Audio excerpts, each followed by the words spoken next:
ನಮಸ್ಕಾರ. ಕೃಪಾಕರ ಮತ್ತು ಸೇನಾನಿ ಎಂಬ ವೈಲ್ಡ್ ಲೈಫ್ ಫೋಟೋಗ್ರಾಫರನ್ನು ವೀರಪ್ಪನ್ ಬಂಧಿಸಿ ತನ್ನ ಸೆರೆಯಲ್ಲಿ ದಿನಗಳು ಕಳೆದಂಗ ವೀರಪ್ಪನ್ ಮತ್ತು ಆತನ ಸಹಚರರೊಟ್ಟಿಗೆ ಕೃಪಾಕರ್ ಮತ್ತು ಸೇನಾನಿ ಅವರು ದಕ್ಕಿಸಿಕೊಂಡಂಥ ಅನುಭವಗಳನ್ನು ಅಕ್ಷರ ರೂಪಕ್ಕಿಳಿಸಿ ಸೆರೆಯಲ್ಲಿ ಕಳೆದ 14 ದಿನಗಳು ಅನ್ನುವ ಈ ವ್ಯಕ್ತಿ ವಿಶೇಷದ ಕೃತಿಯೊಂದನ್ನು ಅವರ ಅನುಭವಗಳನ್ನು ಓದುಗರ ಕೈಗಿಟ್ಟಾರೆ.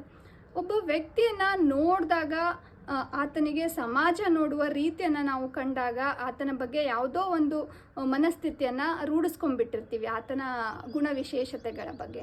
ಅದೇ ಆ ವ್ಯಕ್ತಿಯೊಡನೆ ಒಂದಿಷ್ಟು ದಿನಗಳ ಕಾಲ ನಾವು ಸಮಯವನ್ನು ಕಳೆದಾಗ ಆ ವ್ಯಕ್ತಿಯ ಅಂತರಾಳವನ್ನು ಹೊಕ್ಕು ನೋಡಿದಾಗ ನಾವು ಅಂದ್ಕೊಂಡಿದ್ದ ನಿಲುವು ತದ್ವಿರುದ್ಧವಾಗಿ ನಮಗೆ ಗೋಚರ ಆಗ್ತಿರ್ತದೆ.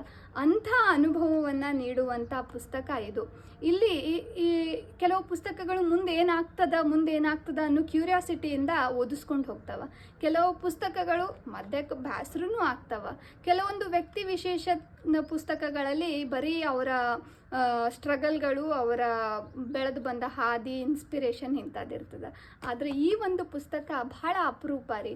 ಒಟ್ಟೆ ಓದು ಮುಗಿಬಾರ್ದು, ಇನ್ನೊಂದು ಸ್ವಲ್ಪ ಓದಬೇಕು ಅಂತ ಅನಿಸುವಂಥ ಪುಸ್ತಕ. ಎಲ್ಲಿ ಮುಗಿದು ಹೋಯಿತು ಬುಕ್ ಓದೋದು ಕಂಪ್ಲೀಟ್ ಆಯಿತು ಅಂತಂದರೆ ಈ ಅನುಭವಗಳು ನಮಗೆ ಸಿಗೋದಿಲ್ಲ, ಇನ್ನೊಂದು ಸ್ವಲ್ಪ ಓದಬೇಕಾಗಿತ್ತು ಅಂತ ಅನಿಸುವಂಥ ಪುಸ್ತಕ. ಚಂದದ ಪುಸ್ತಕ. ಸೆರೆಯಲ್ಲಿ ಕಳೆದ 14 ದಿನಗಳು ಅಪರೂಪದ ಓದಿನ ವಿಚಿತ್ರ ಅನುಭವವನ್ನು ನೀಡುವ ಪುಸ್ತಕ. ಅವಕಾಶ ಸಿಕ್ಕಾಗ, ಆಸಕ್ತಿ ಇತ್ತು ಅಂದ್ರೆ ಕೊಂಡು ಓದ್ರಿ ಸೆರೆಯಲ್ಲಿ ಕಳೆದ 14 ದಿನಗಳು. ಧನ್ಯವಾದ.